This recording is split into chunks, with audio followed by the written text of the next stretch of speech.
datos duros y la respuesta de la autoridad. Le agradezco mucho a Alejandro Macías, médico internista, infectólogo y catedrático de la Universidad de Guanajuato. Me da la oportunidad de hablar con él sobre este tema. Muy buena tarde. Hola, buenas tardes, Michelle, a tus órdenes. Gracias. Afortunadamente, independientemente del debate, el análisis, se instalan centros de vacunación.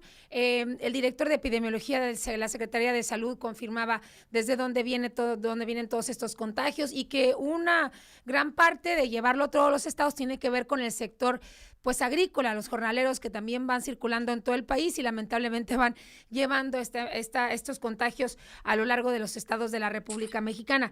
Pero lo que está también en medio del debate es justamente por las muertes que están suscitando de niños, menores sobre todo de 9 años, y que le atribuyen a una falta de vacunas en la administración pasada. ¿Podemos llegar a esa conclusión definitivamente? Mira, es multifactorial, ¿eh?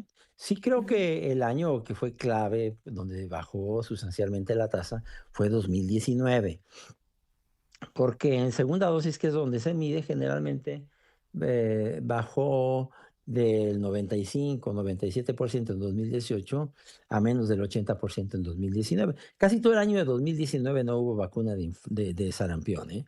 Y luego la cosa se complicó a partir del 2020 con la pandemia, porque pues el gobierno estaba muy orientado a vacunar por la pandemia y los casos que había habido de sarampión se retiraron por el propio distanciamiento social de la pandemia. Y eso explica que ya para el 2024 la tasa había caído mucho. Y el sarampión no perdona, ¿eh?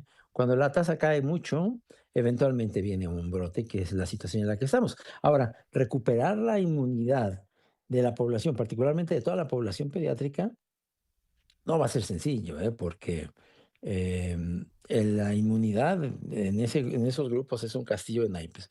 Es muy difícil de hacer y es muy fácil de quitar, ¿eh?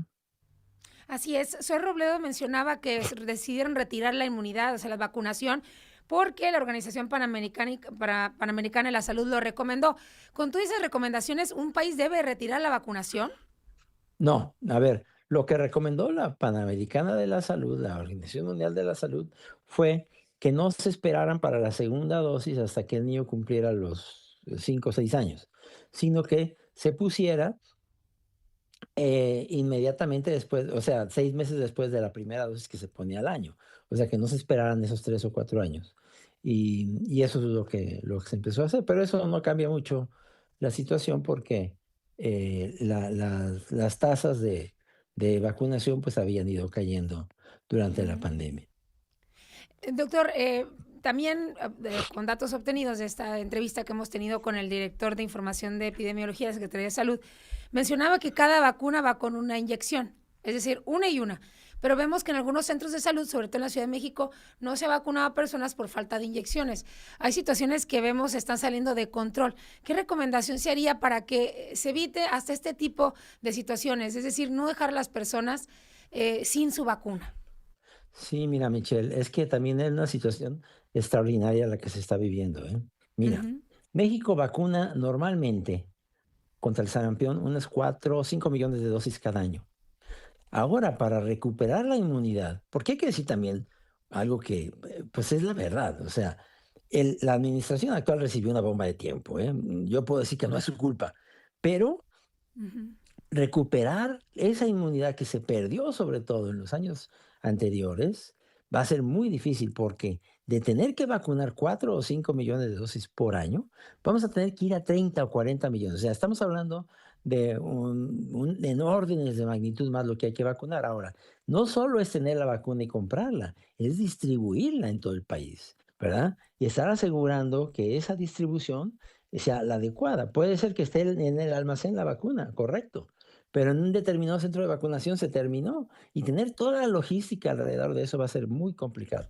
Yo creo que pues están haciendo el esfuerzo. Ujú. Por lo pronto ya se restablecieron algo que no debió haberse quitado nunca, que es los días nacionales de vacunación. Y pues a ver cómo lo vamos a hacer, porque tenemos que llegar a esos 30, 40 millones de dosis, ¿eh? Y yo creo que no iremos probablemente ni en 15 todavía. Y eso es lo que preocupa, sobre todo porque vemos que las muertes las están encabezando menores de edad. Y qué bueno que además de todo este escenario que ya comentaba, doctor, hay que sumarle que muchas personas, bueno, al menos las autoridades lo han dicho, lo han planteado de esta manera, del sector salud, también el COVID-19, pues hizo a muchas personas pensar sobre si vacunarse o no, llevar a las niñas y niños a vacunar. Es decir, hay como muchas lagunas, muchos espacios. ¿Cómo evitar que esto que estamos viviendo ahora, que ya mencionaba usted, es extraordinario? Y le pregunto por último, doctor, y le agradezco esta charla, pues no sea algo catastrófico en un futuro, que vuelva un brote y que sigan personas o que niños mueran o se enfermen por justamente no contar con la vacunación. Mira, ahorita todo lo que queda es vacunar. Y bueno, yo he dicho, la prevención y el control del sarampión, tres cosas son importantes. La primera es la vacunación, la segunda es la vacunación y la tercera es la vacunación. O sea, que si distanciamiento social, que si llevas cubrebocas, que si higiene de manos, que háganle así, ¿verdad? Que no vengan a la escuela. La verdad es que eso va a tener muy poco impacto, ¿eh? Pero como te decía, lograr esa inmunidad de rebaño no va a ser nada fácil. Y yo creo que ahorita el enfoque debe estar sobre todo en los niños menores de 12 años. Todos los que tengan una criatura menor de 12 años de edad tienen que checar que tenga al menos 2 dosis de la vacuna. Los mayores de 50 años no necesitan Sí, ya vacunarse, oiga, ¿verdad? doctor, así es, Sí. doctor. Y luego con mucha respuesta a esta última pregunta, me quedo un minuto. Andrea Meraz hacía un enlace desde el Zócalo capitalino y estaban dos adultos con una bebé recién nacida. Entonces decían ellos, nosotros nos vamos a vacunar para evitar que ella pues se enferme, ¿no? Pero ella sin recibir vacuna. Yo creo que la prioridad debe ser enfocada en el bebé que llevan en los brazos también, ¿no? Sí, mira, el niño debe tener más de 6 meses de edad, por varios motivos. Uno, Sí, porque cuando nacen reciben la inmunidad de la mamá, que muy ok, probablemente ya tiene inmunidad del sarampión. Pero ok, otra es que todavía la inmunidad es inmadura al menos de los 6 meses. Entonces, actualmente se está poniendo lo que se llama una bien. dosis cero entre los 6 meses y el año de edad. Bien. Alejandro Macías, gracias, doctor, por esta charla. Estamos en contacto, si nos permite, para seguir hablando de este importante tema. Sí, con mucho gusto. Cuídense. Buenas tardes. Gracias, médico internista e infectólogo, además, atendiendo estas dudas de Grupo Fórmula, infectólogo, catedrático de la Universidad de Guanajuato. Voy a una pausa y ya vuelvo.